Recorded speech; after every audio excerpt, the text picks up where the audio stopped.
ఎంతమంది? 12 మంది కుమారులను ఆశీర్వదిస్తూ యోసేపును ఫలించేటి కొమ్మ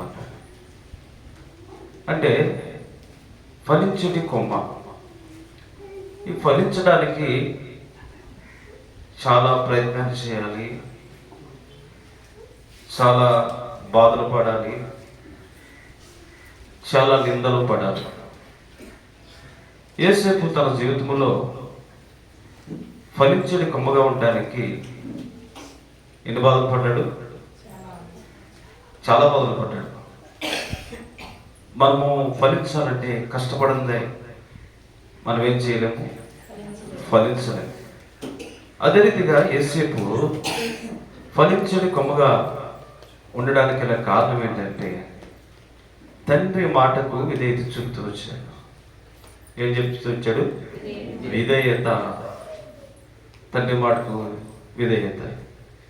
అయితే యోసేపు మీద తన సహోదరులు అందరూ కూడా ఏం పెట్టుకున్నారు? పగ పెట్టుకున్నారు. ఎక్కువగా పగ పెట్టుకున్నారు, మరి ఎక్కువగా పగ పెట్టుకున్నారు. అయితే యోసేపుకి తన అన్నల మీద ఏమి లేదు, పగ లేదు, దేశము లేదు, హృదయంలో అసూయ స్వార్థము లేదు. అన్నలు పగ పెట్టుకొని యోసేపును గుంటల్లో త్రోసివేసి యోసేపును అమ్మివేసినప్పటికీ యోసేపుకి ఏమి లేదు, తన సహోదరుల మీద పగ లేదు. అయితే యోసేపు ఎవరికి భయపడ్డాడంట?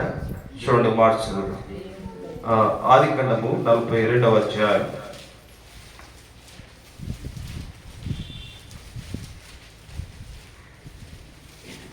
42వ అధ్యాయము 18వ వచనం.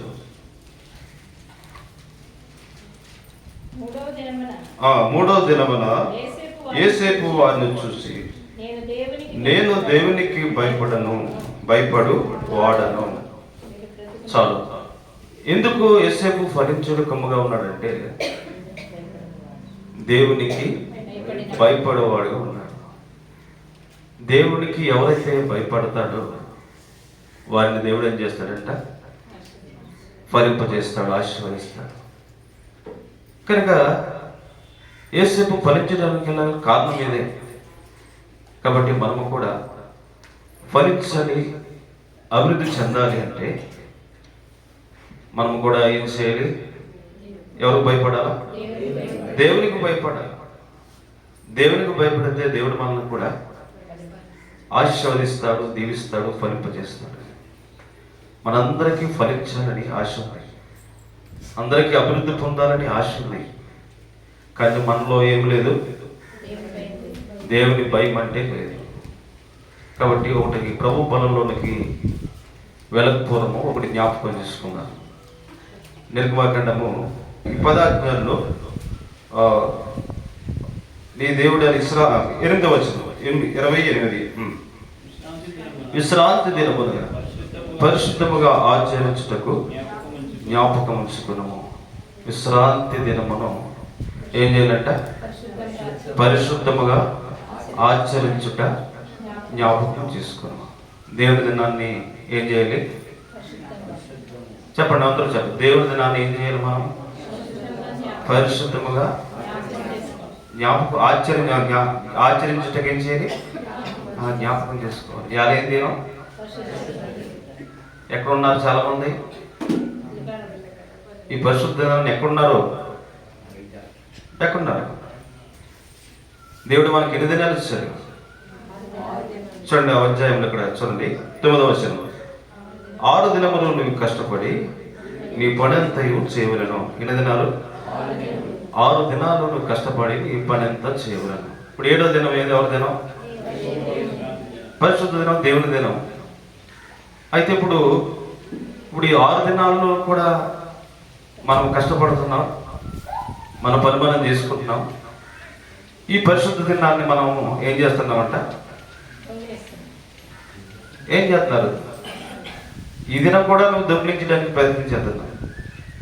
6 దినాలు దేవుడు నీకు ఇచ్చాడు ఆ పని చేసుకోమని. 7వ దినాన్ని కూడా నువ్వేం చేస్తున్నావు? ఆ రోజు కూడా నీకు సరిపోవటం లేదు, 6 దినాలు నీకు సరిపోవటం లేదు. దేవుని దినాన్ని నువ్వు ఏం చేస్తున్నారు? చాలామంది దొంగిలిస్తున్నారు. విశ్రాంతి దినాన్ని మనం ఎలాగ ఆచరించాలంటే పరిశుద్ధంగా ఆచరించాలి. చెప్పండి, ఏం చేయాలి? ఇప్పుడు మనకేం చేద్దామంటే ఈ పరిశుద్ధ దినాన్ని, దేవుని దినాన్ని నువ్వు దొంగిలించి నువ్వు కష్టపడడానికి ప్రయత్నం చేస్తున్నావా? నువ్వు దొంగ. దేవుని దినాన్ని దొంగిలిస్తే ఎవరు దొంగ? నువ్వు కష్టపడితే ఆ కష్టార్జితాన్ని దేవుడు నిన్ను ఆశీర్వదించడు. నువ్వు ఆదివారం వెళ్ళి నువ్వేదో కష్టపడి అంటే ఏదో అవసరం ఉంటే తప్పదు. ప్రభు దినాన్ని దొంగిలించి నువ్వేం చేయకూడదు? ఏం చేయకూడదు? చెప్పండి. పనికి వెళ్ళకూడదు. చెప్పాలి, ఆదివారం నేను రానండి అని. ఏం చెప్పాలి? ఆదివారం మేము పనికి రానండి, దయచేసి మాకు సెలవు ఇవ్వండి అని. అది దేవుని పరిశుద్ధ దినాన్ని మనము పరిశుద్ధముగా ఆచరించుట జ్ఞాపకం చేసుకుంటే, నేర్చుకుంటే దేవుడు మన కుటుంబాన్ని ఏం చేస్తాడంట? ఆశీర్వదిస్తాడు. కాబట్టి పరిశుద్ధముగా ఆచరించాలి. ఎలా ఆచరించాలి? ఇప్పుడు గుర్తుందా? పరిశుద్ధంగా ఆచరించే వాళ్ళకి ఆదివారం అంటే గుర్తుంటుంది. ఒకేలా ఆ దినము దేవుని సన్నిధికి లేట్గా కనుక లేదు. ఇక్కడి నుంచి టౌన్కి వెళ్ళాలి. అందరికంటే ముందే మా ఫ్యామిలీ మందిరంలో ఉండేది. ఎక్కడి నుంచి వచ్చి ఇక ఈ మూల నుండి ఆ మూలకి వెళ్తే అక్కడ మా ఫ్యామిలీ ఉండేది. ఇప్పుడు ఆ మూల నుంచి ఈ మూలకి వస్తుంటే ఎవరి ఫ్యామిలీ ఉంటున్నాయంటే అక్కుల ఫ్యామిలీ, రుస్తుంబాద్ నుండి వచ్చే ఊరి ఫ్యామిలీ, సత్యానందం ఫ్యామిలీ ఉంటుంది. ఈ దగ్గర వాళ్ళందరూ ఏమైపోరు. దగ్గర వాళ్ళకి ఏమైపోరు అంటే దేవుడు అంటే ఏం లేదు. మీకు ఎన్నిసార్లు చెప్పిన ఏం లేదు, భయం లేదు. ఎలా ఫలిస్తారు? ఎలాగ ఆశీర్వదించబడతాడు? యేసేపు ఫలించడు కొమ్మగా ఉన్నాడు. అంటే దేవుని అంటే యేసేపుకి ఎలాగా భయం. దేవుని సన్నిధి అంటే భయం. ఇప్పుడు భయం ఉందా? దేవుని సన్నిధి అంటే భయం లేదు. ఎవరికి భయం లేదు దేవుని సన్నిధి అంటే? ఆదివారం పనులు, ఆదివారమే తిరగడానికి, అన్ని ఆదివారమే నీకు ప్రోగ్రాలు, ఆదివారమే బీచ్లు. జాగ్రత్త. దేవుడు ఊరుకుంటాడు. ఓపిక కలిగి ఉంటాడు. కాబట్టి దేవుని సన్నిధిని ఎప్పుడు కూడా ఏం చేయకూడదు? నిర్లక్ష్యము చేయకూడదు. పరిశుద్ధ దినాన్ని పరిశుద్ధముగా ఆచరించుట మనం జ్ఞాపకం చేసుకోవాలి. వచ్చాం కదా మత్తయి సువార్త 13వ అధ్యాయంలో మరి 4 రకాలైన గుంపులు ఉన్నాయి. చూద్దాం, చూడండి. మత్తయి సువార్త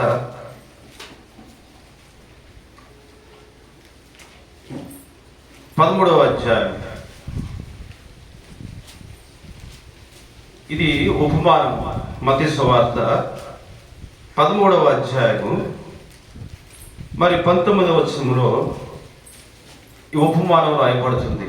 ఆనాడు యేసు ప్రభు వారు కూడా ఉపమాన రీతిగా దేవుని వాక్యాన్ని మరి అందించి అనేక మందిని దేవునిలోనికి నడిపించారు.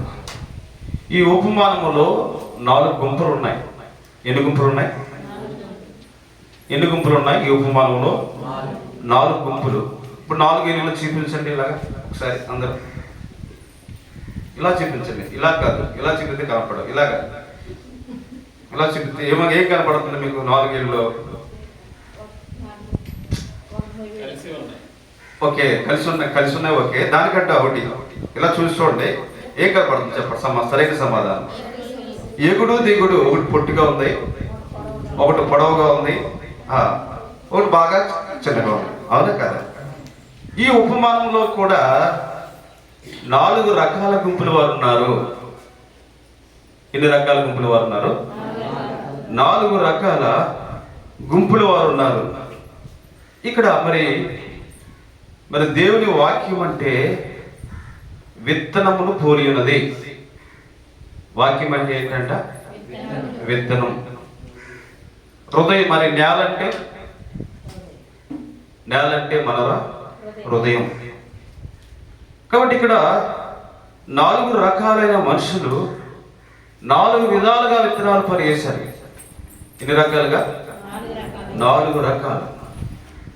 కాబట్టి మనం కూడా విత్తనాలు వేస్తాం. మనం కూడా ఏం చేస్తాం? విత్తనాలు వేస్తున్నాం, దులుపుకుని వెళ్ళిపోతున్నాం. ప్రతి వారం విత్తనాలు వేస్తున్నాం, దులుపుకుని వెళ్ళిపోతున్నాం. కాబట్టి ఫలించాలని ప్రభు యొక్క ఉద్దేశము. ఏం చేయాలి చెప్పండి? ఫలించాలని ప్రభు యొక్క ఉద్దేశం. ఈ 4 గుంపులు 4 రకాలుగా ఉంటూ వచ్చారు. చూడండి, మొదటి రకం చూద్దాం. 18వ అధ్యాయం మత్తయి సువార్త 13వ అధ్యాయము మొదటి గుంపు వారు చదవండి. విత్తువాని గురించిన ఉపమానం వినుడి. ఎవడైనా రాజ్యంలో గురించి వాక్యం విని గ్రహింపక ఉండగా దుష్టుడు వచ్చి వాడి హృదయములో నుండి విత్తబడిన దానిని ఎత్తుకుపోవును. మొదటి గుంపు వారు విత్తనాలు వేశారు. ఏం చేశారు? మొదటి గుంపు వారు విత్తనాలు వేశారు. అయితే వారి విత్తనాలు ఏమైపోయి వారి విత్తనాలు ఎవరెత్తిపోయారు? చదవండి, సార్ చదవండి. దుష్టుడు వచ్చి వారి హృదయంలో విత్తబడిన ఎత్తుకొని పోవును. ఏం చేశారంట? ఎవరు వచ్చారు విత్తనాలు ఎత్తుకుపోవడానికి? దుష్టులు వచ్చారు. అంటే వీరికి ఏమీ లేదు. మొదటిగా అంటే వాక్యం వింటున్నారు కానీ గ్రహింపు లేదు. ఏమి లేదు చెప్పండి? గ్రహింపు లేదు. ఏదైనా వాక్యం వింటున్నారు, వాక్యం హృదయంలోకి వెళ్తుంది, కానీ వారు గ్రహించుకోలేని స్థితిలో ఉన్నారు. చూడండి, చాలామంది గ్రహింపు కలిగి ఉండరు. అది నష్టాన్ని కలిగిస్తుందా, లాభం కలిగించదా అన్న ఆలోచన కలిగి ఉండరు. దాని ద్వారా ఎంతో నష్టాన్ని పొందేవారుగా ఉంటారు. అయితే మొదటి గుంపు, ఈ గుంపు ఫలించలేటానికి కారణం ఏంటంటే వారు ఎలా ఉన్నారంటే గ్రహింపు లేని వారిగా ఉన్నారు. ఎలా ఉన్నారు చెప్పండి? గ్రహింపు లేని వారిగా. వాక్యం అంటున్నారు మంచిదే, వారికి ఏమీ లేదు, గ్రహింపు లేని వారిగా ఉన్నారు. చూడండి, మరి రెండవ గుంపు ఎలా ఉన్నారంట? రెండవ గుంపు చదవండి ఇక్కడ. రాతి నేలను ఎత్తబడిన వాడు వాక్యము విని వెంటనే సంతోషించి దానిని అంగీకరించేవాడు. అయితే అతనిలో వేరే లేనందున అతడి కొంతకాలము నిలుచును గాని వాక్యము నిమిత్తము శ్రమైనను హింసైనను కలుగగానే అభ్యంతరపడు. కాబట్టి వాక్యాన్ని అంటున్నాడు రెండో గుంపు వాడు కూడా. వాక్యాన్ని అంటున్నాడు, తర్వాత కొంతకాలము నిలుస్తున్నాడు. కొంతకాలం బాగుంది, దేవుని సన్నిధికి వస్తున్నాడు. ఎందుకో మరి నిలవలేకపోతున్నాడు అంటే వేరు అనేది భూమిలోనికి ఏమలేదు. చూడండి, గాలి వాళ్ళకి చాలా చెట్లు పడిపోతూ ఉంటాయి. రోడ్డు మీదకి వెళ్ళి చూడండి, గాలి వాళ్ళకి ఏమవుతాయి, చాలా చెట్లు పడిపోతాయి. ఎందుకు? వేరు భూమిలో కంటే అనలేదు. అందుకే దాన్ని గాలి వచ్చినప్పుడు ఏమవుతుందంటే అది పడిపోతాయి. అదే రీతిగా మరి వాక్యము అనే వేరు వారి జీవితంలో లేదు. ఏదొడ్డు వచ్చింది, వేరే కిందకి వెళ్ళడానికి అడ్డులు ఉన్నాయి. ఏంటి అడ్డులు అంటే చూడండి, ఏంటి అడ్డులు? శ్రమ అయినను హింస అయినను అడ్డులు. ఈ బండ వేరు దిగపోవటానికి కిందకి వెళ్ళ కారణం ఏంటంటే ఏమొచ్చింది? ఇప్పుడు శ్రమలు, హింసలు. ఇప్పుడు శ్రమలు వస్తే వారు వాక్యం వింటున్నారు, మందిరానికి వస్తున్నారు. అయితే శ్రమలు సంభవించగానే ఏమవుతున్నారు? మందిరానికి బలహీనమైపోతున్నారు, దూరం అయిపోతున్నారు. కొద్ది కష్టం సంభవించినప్పటికీ దేవుని మందిరాన్ని విడిచిపెట్టేస్తున్నారు. అందుకే వారు ఏమవుతున్నారంట? ఫలించలేని స్థితిలో ఉన్నారు. శ్రమ, కొన్ని హింసలు వచ్చేటప్పటికి వారు దేవుని మందిరాన్ని ఏం చేయరు, మర్చిపోతున్నారు. అందుకే మీరు కూడా ఎలా ఉన్నారంటే ఫలింపులేని జీవితముగా ఉన్నారు. మొదటి వారు ఎలా ఉన్నారంటే గ్రహింపులేని గుంపుగా ఉన్నారు. రెండో వారు ఎలా ఉన్నారంటే వాక్యం అంటున్నారు కానీ వారు ఫలించలేక ఉంటున్నారు. ఎందుకు కారణం అంటే వారు లోతైన స్థితిలోనికి వారు వెళ్ళలేకపోతున్నారు. వారు ఆత్మీయంగా లోతుగా వెళ్ళలేకపోతున్నారు. ఆ వేరు మరి లోపలగా వెళ్ళడానికి అడ్డులు ఉన్నాయి. ఏం అడ్డులయ్యి? శ్రమ అనే అడ్డులు, హింసలైన అడ్డులు, బాధలైన అడ్డులు. నిజమైన దేవుని సన్నిధికి రావటానికి కూడా మరి కొన్ని మరి మన సందర్భంలో కొన్ని చెప్తూ ఉంటాం. నాకు చాలా బాధలు ఉన్నాయండి, చాలా అప్పులు ఉన్నాయండి, చాలా హింసలు ఉన్నాయండి, అందుకే నేను మందిరానికి ఏం చేస్తున్నాను, రాలేకపోతున్నానంట. చూడండి, ఇక్కడ కూడా ఈ గుంపుకు అడ్డు ఉంది. ఏ అడ్డు ఉన్నాయి? హింసలు ఉన్నాయంట, బాధలు ఉన్నాయంట. అందుకే వారు ఆత్మీయంగా ఫలించలేకపోతే వచ్చారు. కాబట్టి మన జీవితంలో శ్రమలు కూడా ఒక మేలైనవిగా ఎంచాలి. శ్రమలు కూడా ఏం చేయాలంట? ఒక మేలైనవిగా ఎంచాలి. కొన్ని సందర్భంలో మనం అనుకున్నా జరగవు. మనం ఏ విషయంలో కూడా ఆ విషయాల్లో కూడా మనం ఏం చేయకూడదు, విచారించే అంత అవసరం లేదు. దేవుడు తగిన సమయంలో మనకి అన్నీ కూడా అనుగ్రహించే దేవుడిగా ఉన్నాడు. కాబట్టి రెండో గుంపులో ఉండే మరి నష్టం ఏంటంటే వారు శ్రమలలో తట్టుకోలేని స్థితిలో ఉన్నారు. ఏం చేస్తున్నారంట? శ్రమల్లో తట్టుకోలేని పరిస్థితుల్లో వారు ఉన్నారు. అందుకే వారు ఏం చేస్తున్నారు? ఫలించలేకపోయిన స్థితిలో ఉన్నారు. కాబట్టి ఇటువంటి స్థితిలో ఒకవేళ మనం ఉంటే, మనం ఫలించలేకపోతే, మనలో కూడా మరి ఆత్మీయమైన వేరు భూమిలోని కంటే వెళ్ళకపోతే, మరి చెట్టుకు ఏ రీతిగా మరి బలం ఉండదో, మనం కూడా ఆత్మీయంగా మరి ఫలించకపోతే దాని ద్వారా మనం కూడా నష్టాన్ని పొందుతాం. గలతీ రాసిన పత్రిక 5వ అధ్యాయంలో ఒక ఫలం ఉంది. ఏ ఫలం అది? చెప్పండి. గలతీ రాసిన పత్రిక 5వ అధ్యాయంలో ఫలం ఉంది, ఆత్మ ఫలము. ఏ ఫలం అది? ఒకే ఫలం. ఎన్ని తొమ్మిది ఉన్నాయి అందులో? ఆత్మీయ ఫలములు ఎన్ని తొమ్మిది ఉన్నాయి? ఆత్మీయ ఫలాలు ఎన్ని? చదవండి. గలతీ రాసిన పత్రిక 5వ అధ్యాయం 20 వచనం. ఎన్ని తొమ్మిది ఉన్నాయి చెప్పండి. ఒక ఫలములు ఎన్ని తొమ్మిది ఉన్నాయి? ఆత్మ ఫలం ఏమనగా ప్రేమ, సంతోషము, సమాధానము, దీర్ఘశాంతము, దయలత్వము, మంచితనము, విశ్వాసము, సాత్వికము, ఆశానిగ్రహం. కాబట్టి ఇక్కడ మనం జ్ఞాపకం చేసుకుంటే ఇది ఒకే ఒక ఫలం. ఆ ఫలములు ఎన్ని తొనలు ఉన్నాయి? 9 తొనలు ఉన్నాయి. ఎన్ని తొనలు?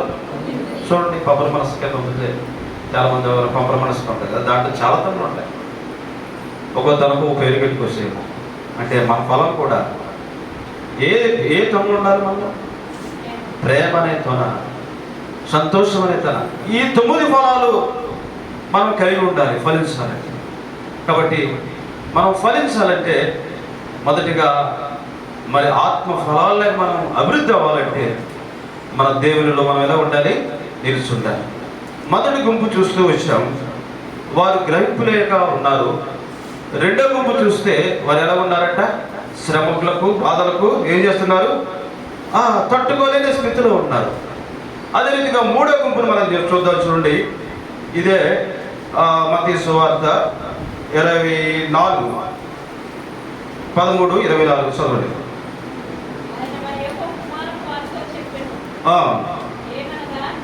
22 చదవండి. 22 ముండ్ల పొదలలో విత్తబడిన వాడు వాక్యము వినువాడే గాని ఐకక విచారమును, ధనమోహమును ఆ వాక్యము అణిచివేయుగా వాడు నిష్ఫలుడు. కాబట్టి మూడవ గుంపు కూడా ఎలా ఉందంట? ఫలించలేకపోతుంది. ఏంటి పరిస్థితులు అంటే వాళ్ళు ఏముంది? ఐక్యక విచారము, తర్వాత ధర్మం మీద మనసు, రెండు ఉన్నాయి. విచారం చూడండి, చాలామందికి మందిరానికి వచ్చినా సరే విచారంగా ఉన్నారు. ఎలా ఉన్నారు చెప్పండి? మందిరానికి వచ్చినా కూడా ఎలా ఉన్నారు? ఎక్కడెక్కడో ఆలోచిస్తున్నారు. ఎక్కడెక్కడ ఇంక వీళ్ళకి కూడా అలాగే ఉంది. ఈ గుంపులో ఉన్న వారికి ఏముంది? ఐక్యక విచారం. ఏం చేయాలా, ఏంటి పరిస్థితి ఏంటి అని మనం కూడా ఆలోచిస్తాం. ఇక్కడ ఈ గుంపులో వారు కూడా ఫలించలేకపోవడానికి కారణం ఏంటంటే ఏంటి చెప్పండి? ఎలా ఉన్నారు ఇప్పుడు వీళ్ళు? ఐక్యక విచారంతో ఉన్నారు. వారి మైండ్ ఎంత దీని మీద ఉంది? కాబట్టి అందుకే వారు ఫలించలేకపోతే వచ్చారు. మనం కూడా ఏ విషయంలో కూడా మనం ఏం చేయకూడదంట? చింతించకూడదు. ఏ విషయంలో మనం ఏం చేయకూడదు? ఆలోచించకూడదు. జరిగేది వేరు, ఏది జరగాలో దేవుని సిద్ధం ఆ రీతిగా జరుగుతూ ఉంటుంది.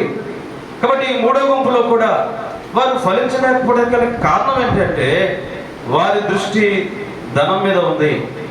వారు కూడా ఎలా ఉన్నారంటే ఆలోచన కలిగి ఉన్నారు. చూడండి, ఆలోచన. అంతమంది మనం కూడా ఏదో నష్టం కలిగినప్పుడు ఎక్కువగా మనం ఏం చేస్తూ ఉంటాం? ఆలోచన కలిగి ఉంటాం. ఏదో చేయాలని విచారంతో ఉంటాం. ఏ విషయం అది కూడా మనం ఏం చేయకూడదు? చింతించవలసినంత అవసరత లేదు. ఎల్లప్పుడూ సంతోషంగా ఉండాలి. ప్రతి విషయంలో మన కృతజ్ఞతాస్తుతులు దేవునికి ఏం చేయాలంట? చెల్లించాలి. కానీ మొదటి గుంపు ఫలించకపోవడానికి గల కారణం ఏంటంటే వారిలో ఏమి లేదు? గ్రహింపు లేదు. ఏమి లేదు చెప్పండి? గ్రహింపు, ఆలోచన లేదు. అందుకే వారు ఫలించలేకపోతే వచ్చారు. వారు విత్తనం నాటారు, కానీ విత్తనాలు ఏమైనాయి? ఫలించలేదు. రెండో గుంపు వారు ఏం చేశారు చెప్పండి? రెండో గుంపు వారు ఏం చేశారు? రెండో గుంపు వారు ఫలింపలేకపోలేదు. ఎందుకు కారణం? వారు శ్రమలను ఏం చేయలేదు? ఓర్చుకోలేకపోతున్నారు. శ్రమలు, హింసలకు, బాధలకు వారు తట్టుకోలేకపోతున్నారు. అందుకే వారు ఫలించలేకపోతే వచ్చారు. మూడో గుంపు ఏం చేశారు? ఐక్యత విచారం అంటే ఆలోచన కలిగి ఉన్నారు. ఏంటి పరిస్థితులు అన్నింటిలో కూడా వారి దృష్టి దేని మీద ఉందంటే ధనం మీద ఉంది. అందుకే ఈ మూడు గుంపులు కూడా ఏమవలేదు? ఫలించలేదు. ఒక గుంపు మాత్రమే ఫలించింది. చివరిగా ఆ గుంపు ఎందుకు ఫలించింది? చూడండి, ఆ మాట చదువుకుందాం. మంచి నేలను విత్తబడిన వాడు వాక్యము విని గ్రహించువాడు, అట్టివాడు సఫలులై నూరంతులుగాను, అరుదంతులుగాను, ముప్పుదంతులుగాను ఫలించాడు. కాబట్టి ఈ గుంపు ఫలించింది. ఈ గుంపు ఫలించింది. ఎందుకు ఫలించింది గుంపు? ఎందుకు ఫలించింది? చదవండి అన్నమాట. ఎందుకు ఫలించింది గుంపు? మూడు గుంపులు విత్తనాలు వేశారు, వారి విత్తనాలు ఫలించలేదు, ప్రయోజనం రాలేదు. అయితే ఈ నాలుగవ గుంపు ఎందుకు ఫలించింది? ఎందుకు ఫలభరితంగా వారు వర్ధిల్తూ వచ్చారంటే వారు ఏం చేశారంట? వాక్యమును ఎలా ఉన్నారు? గ్రహించారు. ఏం చేశారు చెప్పండి? వాక్యాన్ని ఏం చేశారు? గ్రహించారు. వాక్యం అంటే విత్తనం అని మనం చదువుతూ వచ్చాం. వాక్యాన్ని ఏం చేశారు? గ్రహించారు. అంతేకాదు వారు వాక్యాన్ని ఏం చేశారంట? చూడండి, లూకా సువార్త 8వ అధ్యాయము 15వ వచనం. లూకా సువార్త 8వ అధ్యాయము 15వ వచనము. మంచి నేల నుండి 8:15 చదవండి. మంచి నేల నుండి విత్తనము కోరిన వారెవరనగా యోగ్యమైన మంచి మనసుతో వాక్యము విని అవలంబించి ఓపికతో ఫలించవాలి. ఈ గుంపు ఫలించబడ్డది. ఈ గుంపు ఆశీర్వదించబడ్డది. ఎందుకు ఆశీర్వదించబడ్డది? ఏం చేశారు ఇలా? చెప్పాలి. ఏం చేశారు ఇలా? ఈ గుంపు ఏం చేశారు? వాక్యాన్ని మనసుతో, మంచి మనసుతో వాక్యాన్ని విన్నారు. రెండవది ఏం చేశారు? చూడండి, లూకా సువార్త 15వ అధ్యాయం. మంచి మనసుతో వాక్యం విన్నారు, దాన్ని ఏం చేశారు? అవలంబించారు. అందరూ కలిసి మంచి నేల నుండి విత్తనమును పోలిన వారెవరనగా యోగ్యమైన మంచి మనసుతో వాక్యము విని దాన్ని అవలంబించి ఓపికతో ఫలించారు. ఎందుకు ఫలించారంటే వారు ఏం చేశారు? ఓపిక ఎక్కువ ఉంది, చెప్పింది ఏం చేశారు? అవలంబించారు. చాలామంది ఏం చేయాలంటే చెప్పింది అవలంబన చేయరు. వారు చెప్పింది ఏం చేశారు? దాని ప్రకారం జీవించారు. మంచి మనసుతో ఏం చేశారు? వాక్యం అన్నారు. ఏ మనసుతో ఉన్నారు?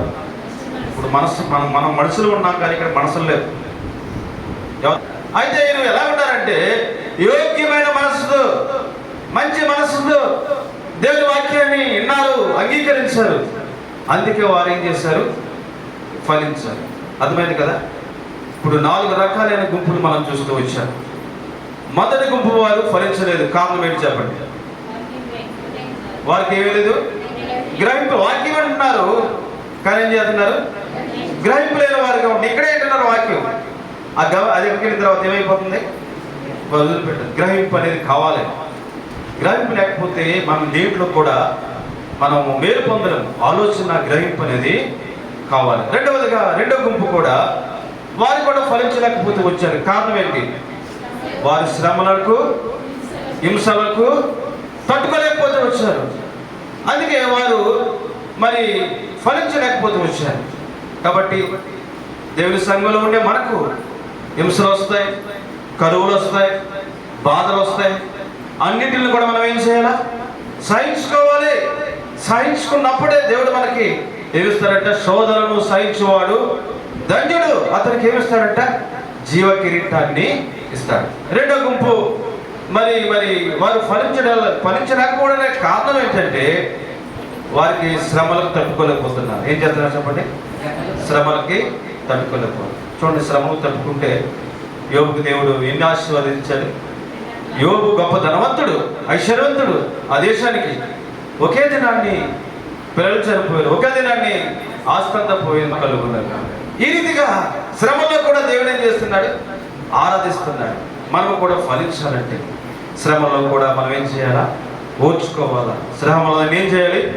తట్టుకోవాలి. అప్పుడే మనం ఏం చేస్తాం? ఫలింపు చేస్తాం. మూడో గుంపు ఏం చేస్తారు? వారు మందిరానికి వచ్చి ఏం చేస్తున్నారు? ఆలోచిస్తున్నారు. ఏం చేస్తున్నారు? ఐక్య విచారం. ఏం చేయాలి? ఏంటి? ఇంటికాడ కూడా ఆలోచన, మందిరంలో కూడా ఆలోచన, ఎక్కడికి వెళ్ళినా ఆలోచన. అందుకే వారు ఏం చేయలేదు. జరిగిపోయింది, నష్టమో లాభమో తర్వాత. ఇంకా వాటి గురించి మనం ఏం చేయకూడదు? ఆలోచన కలిగి ఉండద్దు. నిన్ను ఫలింపు చేసేవాడు దేవుడే, నిన్ను ఆశీర్వదించేవాడు దేవుడే. ఐక్య విచారంతో ఆలోచిస్తే ఏమైపోతాం మనం? చింత ఏం చేద్దంట? చింతలు పెట్టుకుంటే ఏం చేద్దాం? మన శరీరం చిగుపోతుందంట. ఏం చేద్దే? ఆ చింతలు పెట్టుకోవద్దు. అందుకే నేను మిమ్మల్ని గురించి చింతించున్నాను, మీ చింత ఏవద్దు నా మీద వైరంటున్నాడు. కనుక ఏ విషయంలో కూడా మనం ఏం చేయకూడదు? చింతించొద్దు అంట. నేను అది కూడా ఎక్కువ చెప్తాను పిల్లలకి. ఏ విషయంలో కూడా మనం చింతించవలసినంత అవసరత దేవుడు తెలుసు. ప్రతి అవసరత ప్రతి ఒక్కర దేవుడు తీర్చగలిగిన దేవుడు. మనం ఫలించడానికి ఏం చేయాలి? నువ్వు ఓడిపోతున్నావేమో, గెలవడానికి ప్రయత్నించే. చూడండి, పంది రంగంలో మరి ఓడిపోయినా సరే రెండోసారి ఏం చేయాలి? గెలవాలని ప్రయత్నించారు. అది నాలో చూసన్నయ్య మరి పోలీసు ఉద్యోగానికి వెళ్ళేటప్పుడు, అప్పుడు మామూలుగా చూసన్నయ్య 2 సార్లు ఉద్యోగానికి వెళ్ళి మరి ఐటంలో అది దోకాలి కదా, దోక్క ఫెయిల్ అయిపోతే వచ్చాడు. 2 సార్లు ఇంటికి వచ్చి విచారంతో ఉన్నాడు. నాకు చెప్పాడు, ఏమి విచారించగల దేవుడు ఉన్నాడు, మరోసారి నీకు విజయం ఇస్తాడంటే. 3వసారి ఏం చేశాడు? మన విజయం సాధిస్తూ వచ్చాడు. కాబట్టి మనం ఓడిపోయామని ఏ విషయంలో కూడా ఏం చేయకూడదు? చింతపడద్దు, విచారించద్దు. దేవుడిని ఫలింప చేయాలని దేవుడి యొక్క ఉద్దేశం. కాబట్టి ఆ రీతిగా దేవుడిని ఫలింప చేస్తాడు. కనుక ఐక్యక విచారంతో ఉన్న వారు ఏం చేశారు? ఫలింపలేకపోయారు. ఆలోచించొద్దు, ఏంటి పరిస్థితులు ఎలా ఉన్నాయని ఏ విషయంలో కూడా నీవు చింతించవలసినంత అవసరం. నువ్వు ఫలించాలంటే ఆకార గుంపు వలె ఉండాలి. ఏం చేయాలి చెప్పండి? ఏం చేయాలి? మంచి మనసుతో ఎక్కడికి వెళ్ళిపోయారు? మంచి మనసుతో ఏం చేయాలి? వాక్యమును గైకొనాలి, అంగీకరించాలి. ఈ దినం మా కోసమే చెప్పారండి అంటారు. ఎవరి కోసం చెప్పారు? మా కోసమే చెప్పారండి. నేను ఊరు వెళ్ళిపోతున్నానంటే ఆదివారం మందిరానికి రావట్లేదంట. పాస్టర్ గారు మరి ఆదివారం పేరు వెళ్ళిపోతున్నారని చెప్పారు. వాక్యం ఎవరిదే? ఎవరిది చదవరు? ఎవరిది ఇది వాక్యం? దేవుడి వాక్యం. దేవుడి వాక్యం ఉన్నదన్నట్టు చెప్పబోతే శిక్ష ఎవరికి? పాస్టర్ గారికి. వాక్యం ఎందుకు? మన సరి చేసుకుంటాకే, చక్కపరుచుకుంటాకే. ఇది ఎవరి వాక్యం? నేను కాదు. ఇక్కడ ఎవరు మాట్లాడినా దేవుడు నేను మాట్లాడవచ్చు, సత్యందన మాట్లాడవచ్చు, ప్రసాదన మాట్లాడవచ్చు. ఎవరు మాట్లాడినా ఇది ఎవరి వాక్యం చెప్పండి? దేవుడి వాక్యమే. ఏంటంటే ఆ పాస్టర్ గారు చాలా పవర్ఫుల్గా మా మీద చెప్పేశారని మీరు ఇంకా ఒకరి మీద ఒకరు చెప్పుకోవాల్సినంత అవసరం. ఎందుకు? నీలో ఉండే లోపం సరి చేసుకుంటాకే వాక్యం. నాలో ఉండే లోపం సరి చేసుకుంటాకే వాక్యం. వాక్యం ఎటువంటిదంటే 2 అంచులు గల కట్టుకోమంట. కత్తి పెట్టుకో, ఒక పక్క దిగుతుంది. వాక్యానికి 2 వైపులు ఉందా? ఈ పక్కన ఉంది పదును, ఈ పక్కన కూడా ఉంది. కత్తికి ఒక పక్కే. వాక్యానికి ఇలా తిరుగుతుంది, ఇలా ఏ పక్కగా తిరుగుతుంది. వాక్యము 2 అంచుల గల కట్టకం. కాబట్టి మనం ఫలించాలంటే వాక్యము చేత మనం సరి చేయబడాలా, వాక్యము చేత మనం క్రమపరచబడాలా, వాక్యము చేత మనం చక్కపరుచుకోవాలి. అప్పుడే మనం ఎలా ఫలిస్తామంట? ఎన్నంతలుగా ఫలిస్తాం? రాయబడి ఉంది కదా, ఎన్నంతలుగా ఫలించాలి? అరిచేవేటి వలన మంచి నేలను విత్తబడిన వారెవరనగా వాక్యము విని అంగీకరించిన వారు. చెప్పండి, ఏం చేయాలంట? వాక్యం విని అంగీకరించిన వాక్యాన్ని విని గైకున్న వారిని దేవుడు ఏం చేస్తాడంట? 800 ఆశీర్వదిస్తాడు, 30 60 100. కాబట్టి ఈ దినాన్ని మనం ఎలా ఫలిస్తున్నాము? మనం ఫలించాలంటే ఏం చేయాలి? ఇప్పుడు చెప్పండి. వాక్యాన్ని ఏం చేయాలి? గైకొనాలి, వాక్య ప్రకారము నడవాలి. అప్పుడే దేవుడు మనల్ని ఏం చేస్తాడంట? ఏం చేస్తాడు? ఆశీర్వదించాడు, ఫలింపజేస్తాడు. ఇప్పుడు ఏ రీతిగా ఫలింపజేస్తాడు? మనం ఏ రీతిగా ఫలభరితంగా ఉంటాం? 5 నుంచి కిందకు వస్తున్నామా, కింద నుంచి పైకి వస్తున్నామా? ఇప్పుడు 100 నుంచి 80, 90 నుంచి బయటగా చెప్పండి. 100 తర్వాత కిందకి రావాలి. కిందకి వస్తున్నామా, పైకి వెళ్తున్నామా? మన ఫలభరితం ఎలాగ ఉన్నాయి? కిందకి వెళ్తున్నామా, పైకి వెళ్తున్నామా?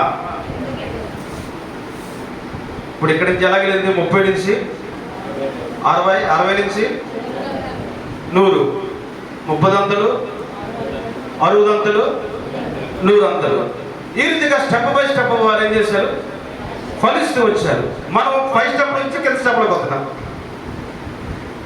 5 స్టెప్ నుంచి ఇప్పుడు 100 నుంచి ఇప్పుడు ఎంతకు వచ్చింది? మనం ఎలాగ వెళ్తున్నాం? మన ఫలభరితం ఎలాగ ఉంది? బట్టు చెప్తారు ఎలా ఉంది? 100 నుంచి ఎంతకు వచ్చింది? 600 వస్తే పర్లేదు, జీరోలోకి లాక్కొస్తుంది అనమాట.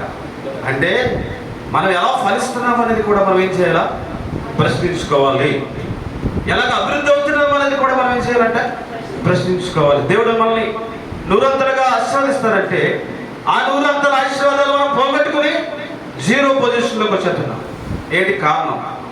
మనం పైనుంచి కిందకి రావాలా, కింద నుంచి పైకి వెళ్ళాలి? చెప్పడం మాట ముగించేస్తాను. అయిపోయింది అమ్మా. కింద నుంచి చెప్పండి, గట్టిగా మాట్లాడండి. ఎక్కడి నుంచి వెళ్ళాలి మనం? ఏమీ లేదండి, నాకు గృహం ఇచ్చాడు. కింద నుంచి పైకి వెళ్తామా? అవునా కదా? పైనుంచి పెద్ద బిల్డింగ్ ఉండేది నమ్మేశారండి. అదేంటి? చెప్పండి, మాట్లాడలేదు. ఎవరు మాట్లాడలేదు, అర్థమవుతలేదని చెప్పింది. మనం కింద నుంచి పైకి వెళ్ళాలా, పై నుంచి కిందకి రావాలా? చెప్పండి, గట్టిగా చెప్పాలి. కింద నుంచి పైకి వెళ్ళాలా, పై నుంచి కిందకి రావాలా? వెనకాల సౌండ్ రావట్లేదు. కింద నుంచి 1వ స్టేజ్లోంచి 100వ స్టేజ్లోకి రావాలి. 100వ స్టేజ్లోంచి 0 స్టేజ్లోకి రాకూడదు. అయితే దేవుడు నిన్ను 30 60 100 ఫలించాలని ప్రభు కోరుకుంటున్నాడు. ఎన్ని అంతలు చెప్పండి? 30 చెప్పండి. 100తో గట్టిగా చెప్పండి. 30 60 100 ఫలించాలని కోరుకున్నాడు. ఈ 4 గుంపుల్లో ఏ గుంపు ఫలించింది? చెప్పండి, ఏ గుంపు ఫలించింది? 4 గుంపు ఫలించింది. ఎందుకు ఫలించింది 4 గుంపు? వాక్యం ఏం చేశారు? గైకొన్నారు. వాక్యాన్ని వారు ఏం చేశారు? మంచి మనసుతో అంగీకరించారు. అందుకే వారు ఏం చేశారు? ఫలించారు. ఇప్పుడు మనందరం వాక్యం విన్నాం కదా. ఇప్పుడు వాక్యం అంటే గైకుంటే మనం ఏం చేద్దాం? ఆశీర్వదించబడతాం, దీవించబడతాం. మరి గైకుంటామా? వాక్యం గైకుంటారా? హెచ్చరికలు గైకుంటారా? నీ దేవుడైన యెహోవా మాట శ్రద్ధగా విని ఎడలా ఏమొస్తాయట నీ మీదకి? చూడు, మాట చదువుకుందాం. నిర్గమకాండము 20వ అధ్యాయం.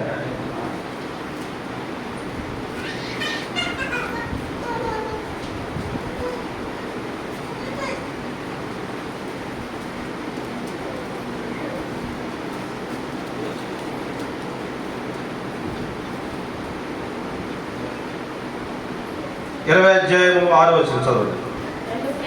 నన్ను ప్రేమించి నా ఆజ్ఞలు గైకొన్న వారిని 1000 తరముల వరకు కరుణించువాడనై ఉన్నాను. దేవుని వాక్యాన్ని గైకుంటే ఎన్ని తరాలు? 1000 తరాలు అంట, తరతరాలు తరతరాలు తరతరాలు. ఏం గైకుంటేని చెప్పండి, ఏం గైకుంటేని? వాక్యాన్ని గైకుంటే. ఈ 4వ గుంపు కూడా వాక్యాన్ని గైకొన్నారు. వాక్యాన్ని వారు పూర్ణార్థమైన మనసుతో అంగీకరించారు. అందుకే వారు ఏం చేస్తూ వచ్చారు? ఆశీర్వదించబడుతూ వచ్చారు. ఇది దాన్ని 5 స్టేజ్లో నుంచి కింద స్టేజ్లోకి వచ్చేస్తున్నాం. అంటే మనలో ఇప్పుడు వాక్యం విశ్వాసం ఏమైపోతుంది? ఎక్కడ ఆలోచిస్తున్నారు? ఏమైపోతుంది? తగ్గిపోతుంది. ఎందుకు కారణం? విశ్వాసం తగ్గిపోతుంది. మనలో బలహీనం వచ్చేస్తుంది. ఈ బలహీనత రానివద్దు. ఎప్పుడైతే మనం బలహీనంగా ఉంటామో అప్పుడే మన కుటుంబాల్లో కూడా ఏమైపోద్ది? సాతాను ప్రవేశించారు. ఆదాము ఏదైనా తోటలో ఉన్నప్పుడు వారు దేవుని మాట విన్నప్పుడు బాగా ఉన్నారు. వారి మంచి కుటుంబాలకు ఏమొచ్చింది? మూడో వ్యక్తి ఎవరు? సాతాను వచ్చింది. సాతానుకు చోటిచ్చారు. వారి కుటుంబం అయిపోయింది నష్టానికి దారి తీసింది. దేవుడితో మాట్లాడడానికి సిగ్గుపడుతూ వచ్చారు. కాబట్టి మన జీవితంలో, మన కుటుంబాల్లో మూడో వ్యక్తిని, సాతానుని రాకుండా మనం జాగ్రత్తగా చూసుకున్నప్పుడు దేవుడు మన కుటుంబాన్ని కూడా ఆశీర్వదిస్తాడు, దీవిస్తాడు. మనందరం కూడా 4వ గుంపులో ఉండేవారంగా ఉండటానికి దేవుడు మనల్ని ఏం చేయాలి? సిద్ధపరచాలి. ఆ రీతిగా మనం గైకొట్టడానికి మనం కూడా మన ప్రవర్తన ఏం చేయాలి? సరిదిద్దుకోవాలి. ఇప్పుడు మొదటి గుంపు ఫలించలేకపోవడానికి కారణం చెప్పండి. ఈ పక్కని ఈ పక్కని రైట్. మొదటి గుంపు ఫలించలేకపోవడానికి కారణం 4 గుంపులు చెప్పాను కదా. ఓకే, చెప్పండి అమ్మా. వారి మొదటి గుంపుకి ఏం లేదు? గ్రహింపు లేదు. చాలా మంది గ్రహింపు లేని వారిగా ఉంటారు. ఎవరు చెప్పిన మాటలు వింటారు. వారికి ఆలోచన ఉండదు, అది మంచిగా చెడు అని. ఒక ఆయన అన్నాడు, ఇప్పుడు కూడా ఈయన మాట ఏంటాడండి ఈయన అన్నాడు. అప్పుడు ఒకసారి అన్నాను, ఈ మాట ఏంటో వెళ్ళి ఆయన చెప్పిందని నేను వింటాను కదా, రైలు కింద తలకాయ పెట్టమంటాను పెడతాడా అన్నాను. రైలు కింద ఇల్లు తలకాయ పెట్టమంటాను పెడతామంటే పెట్టండి. మరి ఈయన మాట ఎందుకంటా నువ్వు? ఏది మంచిదైతే అది దాన్ని ఏం చేయాలా? ఆలోచించి గ్రహించుకోవాలి. కాబట్టి ప్రతి మాట కూడా మనం గ్రహింపు కలిగి ఉండాలి. ఏం చెప్పండి, ఎవరి మాటలో నమ్మకూడదు. అదేంటి, మేలు చేద్దా, కీడు చేద్దా, మంచిగా చెడ అని ఏం చేయాలా? ఆలోచన కలిగి. ఏదో చెప్పాడని చెప్పి రైలు కింద తలకాయ పెట్టమన్నాడండి, మనం పెడితే ఎవరు పోతాం? ఎవరు పోతారు చెప్పండి? మనమే పోతాం. మనం ఏమైపోతాం? కాబట్టి ఎవరి మాటలు మనం ఏం చేయకూడదా? వినకూడదు. మనకి ఏం కలిగి ఉండాలి? గ్రహింపు కలిగి ఉండాలి. రెండవది చెప్పండి, రెండవది ఏం చేయాలి? ఏం చేయాలి చెప్పండి? రెండో గుంపు వారి కారణం ఏంటి? శ్రమలకు తట్టుకోలేదు. అవి ఏం చేయలేదు. వారికి శ్రమలకు తట్టుకోలేక ఏం చేస్తారు? మందిరం మానేస్తున్నారు. ఒక వారం వచ్చి శ్రమలను యేసుప్రభు గారు నమ్ముకున్నారండి, ప్రార్థన చేయండి పాస్టర్ గారు అన్నారు, లారీ కొనుక్కున్నారు. దేవుడు వారిని ఆశీర్వదించాడు. మందిరానికి మానేశారు. ఆదివారం కిరాలు దిక్కు తగులుతున్నాయి అన్నారు, మందిరం ఎక్కొట్టేశారు. ఓ రోజు ట్రాక్టర్ యాక్సిడెంట్ అయ్యి మొత్తం ట్రాక్టర్ అంతా తుక్కు అయిపోయింది. ట్రాక్టర్ అమ్మేసుకున్నారు. ఎవరిచ్చారు ఆశీర్వాదం? ఎవరు పోగొట్టుకున్నారు? ఏం ఎవరు మాట్లాడారండి? ఎవరు పోగొట్టుకున్నారు? దేవుడు ఇచ్చాడు. ట్రాక్టర్ కొనుక్కొని శుభ్రంగా ఏదో చేసుకోరాను వేళ. తర్వాత ఇప్పుడు శ్రమలు వచ్చేసినాయండి. దేవుడు నమ్ముకున్నాక నాకేం కలిగింది అంటున్నాడు. దేవుడికి నమ్ముకున్నానంటే ప్రార్థన నాకేంటంటే అప్పు అయిపోయాడు. నువ్వు చేసుకునేదాన్ని నువ్వే, మంచి పనులు చేసుకుని చెడు పనులు చేసి నష్టం తెచ్చుకునేది నువ్వే. మరి ఎవరి మీద బాధపడతారు? ఎవరు మంచి పడతారు? దేవుడి మీద. ప్రార్థన కాబట్టి రానంటే ప్రార్థనకి దేవుడు నాకు ఏం చేశాడంటే, దేవుడు నీకు అన్యాయం చేయడు, దేవుడు నీకు మేలు చేసేవాడే. నువ్వు నడిచే మార్గం సరిగ్గా లేక అనష్టాన్ని తెచ్చుకుంటారు. కాబట్టి వారు కూడా శ్రమలకు తట్టుకోలేక వారు ఫలించలేకపోతే వచ్చారు. శ్రమల్లో మనం ఏం చేయాలా? తట్టుకోవాలి. శ్రమల గురించి వారు వేరు మరి దిగటానికి కారణం ఏంటంటే వారి బండలకి శ్రమలైన రాయలు ఏమొచ్చినాయి? అడ్డు వచ్చేస్తూ వచ్చాయి. ఇటువంటి అడ్డులుంటే మనం దాన్ని ఏం చేయాలా? తీసివేయాలి. మూడో గుంపు ఏం చేశారు? ఫలించగలిగి వారి ఆలోచనలే, మందిరానికి వచ్చిన ఆలోచనలే, ఇంటికి కూర్చున్న ఆలోచనలే, ఏమేమి వచ్చాను? ఏం ఆలోచనలు? వైకిక విచారం. ఎక్కడెక్కడ ఆలోచన ఏం చేయలేదు, ఏంటి ఆలోచన ఏంటి? మనం ఫలించిన ఆలోచన. కాబట్టి ఆలోచనలన్నీ మనం ఏం చేయాలి?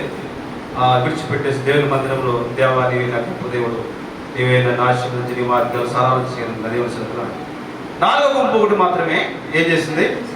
ఆశీర్వదించబడింది. వారు మంచి మనసుతో వాక్యాన్ని కలుపుకున్నారు. దేవుని మాట విన్నారు. వింటారా ఇక్కడ దేవుని మాట? చెప్పండి. దేవుని మాట వింటా మనం పైకి చేయగలుగుతాం. చాలా మంచిది. మీ అందరూ దేవుడు ఆశీర్వదించింది కాక. ఇప్పుడు మొదట చదువాం కదా, చెప్పండి అందరూ. పరిశుద్ధ దినాన్ని పరిశుద్ధముగా ఆచరించుట జ్ఞాపకము చేసుకును. మరోసారి చెప్పండి. పరిశుద్ధ దినమును పరిశుద్ధముగా ఆచరించుట జ్ఞాపకము. ఏ దినము? పరిశుద్ధ దినాన్ని మనం ఏం చేయాలి? పరిశుద్ధముగా ఆచరించడానికి జ్ఞాపకం చేసుకోవాలి. ఆదివారం కొంతలు వేయడానికి, ఆ ఊర్లు వెళ్ళడానికి, పిక్నిక్కి వెళ్ళడానికి, లేకపోతే ఊర్లు వెళ్ళడానికి, తర్వాత బీచ్లోకి వెళ్ళడానికి పెట్టుకోకండి. దేవుడు మందిరం మాని బీచ్లకి వెళ్తే దేవుడు అక్కడ ఉంచుతాడు. గుర్తుంచుకోండి. దేవుడి సన్నిధిని ఎగ్గొట్టేది. అర్థమైంది కదా? ఏదైనా పని ఉంటే మందిరం అయిన తర్వాత, దేవుడి సన్నిధిలో ఆరాధించిన తర్వాత, ప్రభు యొక్క బలలో పాల్పొందిన తర్వాత నీ పనులు చూసుకో. నువ్వు పరిశుద్ధంగా ఆచరించు, దేవుడిని నిన్ను ఆశీర్వదిస్తాడు. నువ్వు పరిశుద్ధంగా దేవుడి సన్నిధిలో ఉండు, దేవుడిని కుటుంబాన్ని ఆశీర్వదిస్తాడు. నువ్వు పరిశుద్ధంగా దేవుడి సన్నిధిలో ఉండు, నీ వ్యాపారాన్ని దేవుడు ఆశీర్వదిస్తాడు. నువ్వు పరిశుద్ధంగా దేవుడి సన్నిధిలో ఉండు, నీ మార్గాలన్నీ దేవుడు సరాపం చేస్తాడు. ఆ గుంపు పరిశుద్ధముగా నిండు మనసుతో దేవుని వాక్యాన్ని అంగీకరించారు కాబట్టి వారు 30లోంచి ఇందులోకి వెళ్ళారు, 100 ఫలంలోకి. ఎందులోంచి వెళ్ళారు? 0 నుంచి హీరోలోకి వెళ్ళారు. మనం హీరో నుంచి ఏమవుతున్నా? 0లో. ఏది కావాలో నిశ్చయించుకోండి, ఏది కావాలో ఆలోచించుకోండి, ఏది కావాలో పరీక్షించుకోండి. ఏదైనా మేలైందో ఏదో ఆలోచించుకొని మేలైనదో చేపడితే దేవుడు ఏం చేస్తాడు? మిమ్మల్ని ఆశీర్వదిస్తాడు. ప్రభు యొక్క బలంలో పాలు పొందుకున్నప్పుడు, ప్రభు యొక్క శరీరంలో చేవేట్టుకు మనం కూడా ఆయన మరణాన్ని జ్ఞాపకం చేసుకున్నాం. దేవుడు మరి ఆయన శిలువ మరణాన్ని జ్ఞాపకం చేసుకున్నాం. ప్రభు నేను కొన్ని పరిస్థితుల వల్ల ఫలించలేకపోతే వచ్చాను, కొన్ని గ్రహింపు లేక కొన్ని విషయాల్లో నష్టపోతూ వచ్చాను, గ్రహింపు లేక కొన్ని విషయాల్లో ఎంతో తీవ్రమైన నష్టం పొందుతూ వచ్చాను. ప్రభు ఇది నా మీ వాక్యం ద్వారా నాతో మాట్లాడు. శ్రమకు తట్టుకోలేకపోతూ వచ్చాను, బాధలకు తట్టుకోలేకపోతూ వచ్చాను, దాని ద్వారా నేను ఫలించలేకపోతూ వచ్చాను ప్రభు. అంతేకాదు ప్రభు, నీ వాక్యాన్ని నేను గ్రహింపులేని వాడిగా ఉంటూ వచ్చాను. దయతో క్షమించు. పరీక్ష ప్రభు దగ్గర క్షమాపణ అడిగితే ప్రభుకు శ్రమిస్తాడు. నీ జీవితంలో నేను కూడా ఫలించే ద్రాక్షవల్లిగా నేను చేస్తాను. ద్రాక్ష చెట్టు ఫలించాలంటే తీగే ద్రాక్ష ఎలా ఉండాలి? కట్ చేస్తే ఫలించదా? చెప్పండి. కట్ చేస్తే ఫలించదు. ద్రాక్ష చెట్టు తీగ ఎలా ఉండాలి? కలిసి ఉండాలి. నీకు రావాల్సిన ఆశీర్వాదాలు ఏమవుతాయి? కటింగ్ అవుతాయి. ఆ కటింగ్ లేకుండా ఉండాలంటే దేవునితో మనం ఎలా ఉండాలి? ఎలా ఉండాలి చెప్పండి? అంటు కట్టబడాలి. అంటులు తీస్తారు కదా, మనం గులాబీ చెట్లు అంటుమండి అంటారు. అలా మనం ఏం చేయాలి? అంటు కట్టబడినప్పుడు దేవుడు మనం ఏం చేస్తాడు? ఆశీర్వదిస్తాడు. ఆ రీతిగా ఉండడానికి కోరిక దేవుడు మనందరినీ సిద్ధపాటు చేసి నడిపించుగా ప్రభు బలలో పాల్పొందడానికి